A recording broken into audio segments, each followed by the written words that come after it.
I'm a 22-year-old Filipino entrepreneur, and 2 months ago, I was able to finally do what I've always dreamt of doing, which is travel Europe and explore 5 countries in 23 days. In this video, I want to share with you the 23 lessons I learned during my journey. Let's dive right in. The first lesson that I learned is that travel is overrated. So I'm a former night shifter, and I used to daydream about the day where I'll be able to have enough money and freedom to go and travel the world.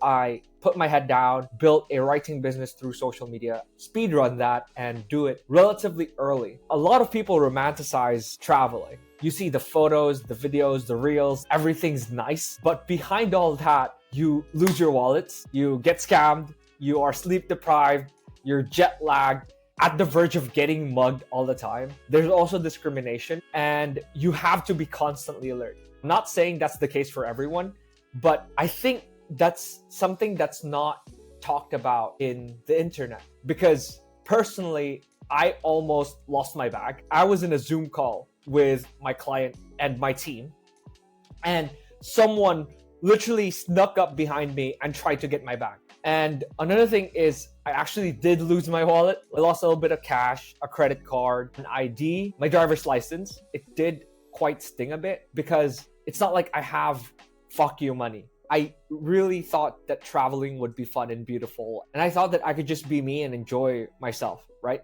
What I realized is that it's those exact moments that teach you the most. Because the more you travel in the outside world, the more you actually connect to your inside world. I learned more about how I handle adversity, how I handle difference, how I handle discrimination. And I discovered what I'm really made of. The second lesson is that cultural norms exist, but people are still people. Every time you travel, you will be surrounded by different types of culture, different vibes. Some people are warm, some people are cold, some people are structured, and some people are chaotic. But at the end of the day, those people are still people, meaning that they are individuals, and there's just kind people and assholes. Nationality doesn't really define your character. People get to choose who they want to be. And if you go to a country and some people are assholes, don't think that everyone is racist or everyone is discriminatory. It's just that specific person. Either you go up to them or you just ignore them. Those are really the two options you have. Don't take it personally. Don't take it at a societal level. Think of it as individuals and handle it as such. Now, the third lesson is a bit cliche, but being alone is not equal being lonely. So I traveled in Europe and I had no one to talk to. People who I was close to had different time zones, different routines, and there was a lot of silence. But weirdly enough, I actually didn't feel alone at all. I know that the right people were still there for me. And the most important part of it is that I was there for myself. Because again, I mentioned earlier how you learn so much more about yourself. And when you're in a different place with all sorts of challenges, you really figure out what you're made of. The fourth lesson is that you're not on a vacation. You're on a mission. One of my mentors in my entrepreneurial journey told me this, and he told me to never call anything a vacation because vacations are for people who are running away. You can enjoy the sights, the cities, the food, and the culture, but you should never forget why you left in the first place. For me, I went and traveled to Europe because I actually did want to meet my clients and I want to work with them. I want to build connections and maybe launch some projects while I was there. And so what I try to do all the time when I'm traveling is to connect it to business somehow. I don't really believe in work-life balance because I think work is a part of life and I just want to live my life. The next lesson that I learned is that time is sacred. Europeans respect their hours. They will open a shop when they say that they will, not a second earlier, and they will close when they say they will, not a second later. They don't rush and they don't care if a line's forming. They'll take their time setting up the chairs and the tables, putting out signs. A lot of people think that this is laziness. I think it's just self-respect. It's just knowing your own boundaries and what you said will happen, will happen. This kind of mentality reminded me that you shouldn't let the world impose its own time onto you. You need to control your time and set the pace as you want it because that's how you ultimately practice your free will. If you let people push you around, they will. You don't want that. You want to live your life in the fullest. And if that's the case, then you need to take control of your time in your life. So the sixth lesson is something I borrowed from Matthew McConaughey, which is less impressed and more involved. At first, when I got into Europe, I saw so many beautiful things and I was just getting the best photos, videos. I was trying to document every moment that I was in there. But what I realized was that I was taking photos for the gram. Like I was taking photos so that I could flex it. But the more I did that, the more disconnected I was from the trip. And so when I decided to let go of the photo frenzy and just focus on where I was at that point, be more involved at the activities that I was doing, breathe in the air, look at the scenery, and not even pull my phone out and just keep it in my mind and in my heart, the more fruitful the trip became actually. It became more enjoyable for me and I did remember more stuff than when I was taking pictures. Seventh lesson is that every place has a spirit. I went to Nice, Barcelona, Rome, Belgrade, Athens, and Hania. And each one had a different energy and a different rhythm. I tried to feel each one, not just observe it, but really immerse myself in their spirit. So what I like to do is say a prayer whenever I was in a church or a museum or a temple. I would really acknowledge this place and really fill my soul with its history. It really made me feel not as a tourist, but as someone who has been there before. Because I do believe that every place is connected, especially now where globalization is happening all over the world. We are all connected. I have some form of ancestry in that place. Just being there, absorbing the history, made me feel as if I somehow belong. So the eighth lesson is that it's not about the money, it's about problem solving. I learned this lesson when I lost my card holder and I thought I was gonna die. Seriously, like I thought it was the end of me, man. But what I learned is that money is just a tool and it's not the only tool that you have. I had my phone, I had my laptop, I had a way to contact customers, I had a way to build a product, to build an offer, and I had a way to close people and make money. When you know how to solve problems, you will be capable of doing anything in your life. Now, money is important, don't get me wrong. Money will allow you to solve problems better because money amplifies whatever you put it into, right? So if you're a good problem solver and I give you a bunch of money, then you'll be able to solve the problem more efficiently and more effectively. But if you're a bad problem solver, even though I give you all the money in the world, you will just have no clue how to use it. Instead of thinking about, oh, I want to get rich, I would instead aim to be competent, to learn the ability to adapt, to solve problems, to think, to move, to build, and to sell. These abilities will allow you to thrive in the world, even with nothing in your pocket. The ninth lesson is that human interaction is better than online anything. So I met multiple clients in real life. I got to work with them and I ate with them, I talked with them, I laughed with them, and our relationship changed forever after that. It's completely different when you look someone in the eye, shake their hand, and feel the energy behind their words. No Zoom call and no online anything can replace that. The 10th lesson is that everyone complains about their country. In the beginning of this video, I told you how I've always dreamt of going into Europe because it's like a developed nation. I used to think that it was the greatest place on earth and that the Philippines was less than. But when I came to Europe, guess what? Everyone complained about their country. Some Europeans were even jealous of me being in Asia. I still have no idea why. They just say that it's just nicer here. They were saying like there's less corrupt people. And I was like, bro, like, I don't think you did, like, you go here, you'll realize corruption. This made me realize that no place is perfect.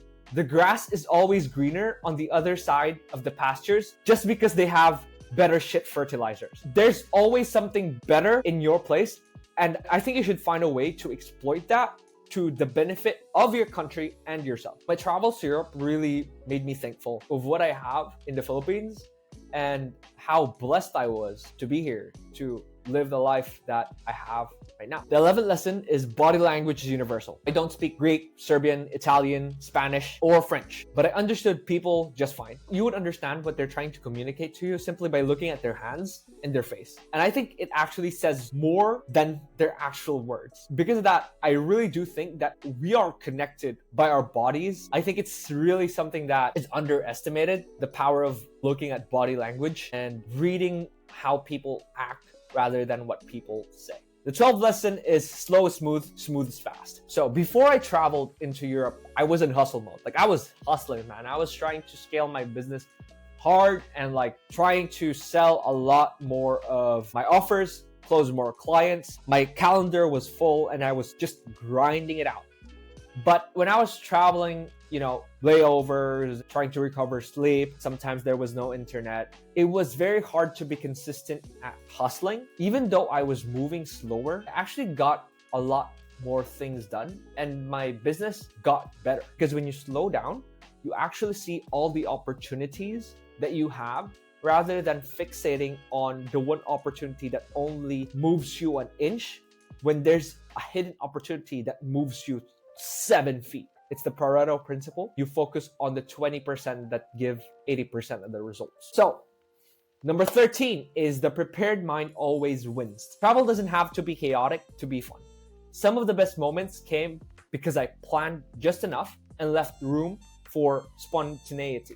So whenever I landed in the country, I would always look for the places that would fill me up spiritually. I actually don't want to go to the touristy places. What I like to search for is the places that would allow me to reflect on the history of the place, on how it's connected to my business, my philosophy. And so even if that meant falling in online, paying a lot of money, as long as I knew that it would fill me up inside, that it would make me feel the culture, I invested on it. I would prepare, but always leave some room for magic. This preparation actually allowed me to schedule things and work while I was also enjoying traveling. So number 14 is that tourism is just marketing. As I mentioned earlier, everyone will tell you to go to the same 10 places in a specific city or a specific country. But what I realized is that there are real gems out there that are hidden. And how I found them was actually through communicating with the locals,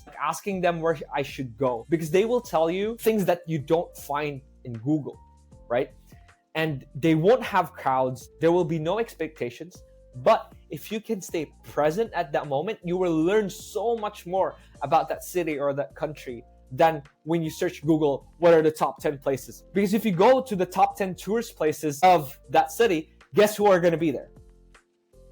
Tourists. So you won't really be able to interact with the locals. You'll just interact with tourists. Travel for yourself, not for the Instagram, not for the touristy, not for you to flex, but for you to fill your own desires. So lesson number 15 is enrich the body, enrich the soul. In Belgrade, I had one of the best dinners of my life. And it was crazy. Like, it was the best experiences I've had in my life. I still get goosebumps when I try to remember it, because that day I was just alone. I wasn't in a fancy restaurant. I was in a quiet restaurant and there was classical music. There was a good meal and I didn't check my phone. I had no distractions. All my senses were stimulated. I was smoking a cigar that made me smell an aroma, right? That's my nose. I was tasting food, so there's mouth. There was music, so my ears. The ambience was nice. Like, I don't know how to explain it. I just felt beauty. I could see the beauty pierce through my eyes. I realized during that time that pleasure isn't superficial. Like, allowing your senses to feel deeply is not superficial. It's actually very spiritual. And it did give me a lot of meaning, because I had a lot of stress with work, but then I got to enjoy the littlest of things, which is a nice dinner. So there's that. Number 16, socializing is a skill. Now, I've always been shy about starting conversations. And although I have been good at starting a business through connecting, in real life, it's very hard for me to go up to someone and say hi. But in the last leg of my trip in Hania, Athens, I said yes to every invite and talked to people. And so I met Yanis and Nico, two Greek guys who took me clubbing, and I got to explore the nightlife in Hania. I met Georgios, a Hanya local who poured me raki. So I got to drink the Greek vodka. And I met Victoria, a Ukrainian sniper who had stories of war, resilience, and life. That night is one of the most memorable nights that I've had. What I think is missing in the world right now is a sense of belonging. Even though we're so interconnected with the internet, it seems that we are less connected because we are just within our phones. But when you connect with people in real life, it just changes everything. So the 17th lesson is that family is the strongest bond. So in Western Europe, there's a lot of talk about freedom and individuality and rights. But in Eastern Europe, there's a lot of talk about family, tradition. And that contrast made me realize what I really want for my future. I've always thought that I wanted to be free and to just do whatever I want. But really, I've always been duty oriented. I've always wanted to have my own family, to live my life with honor. And I'm actually quite traditional. During my raki session, where I was drinking the Greek vodka with Georgios and Victoria, I told them that I actually want a big family. Victoria was like laughing at me. She was happy that I wanted to, because a lot of people nowadays just want to have fun and like be free and all that. She was happy that I was open to like fulfilling my duties as a human. The 18th lesson is that there are stories the world needs to hear. Talking about Victoria again, the Ukrainian sniper, she was a badass, man. Like we had a drink and she was talking about her life, and man, did she have a lot of stories. She was a champion boxer. She was a special forces soldier. She was a survivor of war. Now she's a mother. She speaks multiple languages. She's been all over the world traveling and working on different places. I thought I was a badass person for like being in a third world country and still finding a way to become an entrepreneur, solving my inner problems with family, being an accident child, my identity being fake. But when I heard her story, I was like, damn, bro, like you're awesome, man. Like, you're cool. A lot of stories deserve to be in a book, in a movie. It made me appreciate humans more, because I realized that we walk past people every day who carry entire worlds within them. All you need to do is ask them about it. There is nothing more interesting in the world than another human being. And that's just a beautiful quote. So, 19th lesson, traveling hits different when you do it alone. The first leg of my trip was with my family, and so I was comfortable, I was curated, and I was safe. But when I went off alone to meet my client, it forces you to like be aware of things and to show up for yourself. You can no longer just do whatever you want. You need to be responsible. You need to be engaged. You need to be present with what you're doing and what you want to do. You have to decide who you are in real time and who you want to become in the future. So the 20th lesson is that food is culture. One of my goals was to eat a lot of street food, not what the tourists are sold. I want to go to the places where a normal Greek guy, a normal Italian guy, normal French guy would just go there and have a meal. It taught me about culture. It taught me about what they value. I noticed that in Eastern Europe, they had a lot of meat. Like, they have a lot of meat. It was crazy servings, my friend. Freaking one dish is for 3 people. And it just showed me like, yo, these people really value making people full. Like, they want the people to always be full. I think it has something to do with them understanding that you cannot function properly in the world and do productive work if you're not well fed. I think it also comes back to like the family orientedness that they have. They really value being together with their family. And so I think having big meals is actually to share for your family. I don't know, but that's how I saw it. Greek food is my favorite. Greek food and Serbian, oh my God, man. Eastern European food, brother. It's just, it's so good. It's my favorite. So yeah, food is culture. All right, 21. Travel is part of the mission. So when I started traveling, I felt guilty actually, because I was thinking, oh my God, this is going to take away my attention from the business. I wasn't posting too much. I wasn't writing as much. But then I reminded myself that this was a part of the life that I wanted to build. It's not just about the business. This is something that allowed me to, 1, know more about myself, 2, connect more with my clients, and 3, actually live my life, which is my business. The business that I have is centered around my personal brand. So the more I live my life, the more I understand myself, build myself up, the better my business will become. And so I was living the story I always wanted, and I realized that this was not a vacation, right? This was the mission. Which leads us to 22. Don't lose the vision. This whole trip wasn't spontaneous, it was strategic, because now I've met my clients, built a relationship with them, and I'm set because this September I'm going back to finish college, and I'm going to use my degree to apply for a visa to travel to Spain. We have an opportunity to stay in Spain for just 2 years and earn a citizenship. This trip was like very hard for me to do because you have to apply for a Schengen visa in the Philippines to go to Europe. That takes a long time, a lot of resources. For you to apply for the visa, you have a waiting time of like 3 or more weeks, and then there's no guarantee. The process is so risky. So I want to get a Spanish passport, hopefully be able to do business in person and grow more as a person through travel. And all this leads to the 23rd lesson, which is the point of life is to live it. No regrets, no what ifs, just risk, growth, and stories. It was a risk I was willing to take because that's life. You roll the dice, you lose, you win, but you get to play again. That is the game. And I'm very grateful that I continued to get to play it. I'm no longer thinking too much of business, although it is still at the back of my mind. It's not the top priority. I'm prioritizing health, family, friends, and connections, knowledge, traveling, and also moving to Spain to expand my opportunities. And so I'm quite excited to see what life has in store for me. And those are the 23 lessons that I learned from traveling Europe. I hope you enjoyed this video. This is actually a thread that I wrote and posted on X. And so if you want to read the full thread, go on the description or in the comments and you'll see a link there. I hope that this video was helpful to you, fellow entrepreneur. If you want to learn more about entrepreneurship, personal development, and life, then subscribe to my channel and stay tuned for more content. Have a great day. Ciao.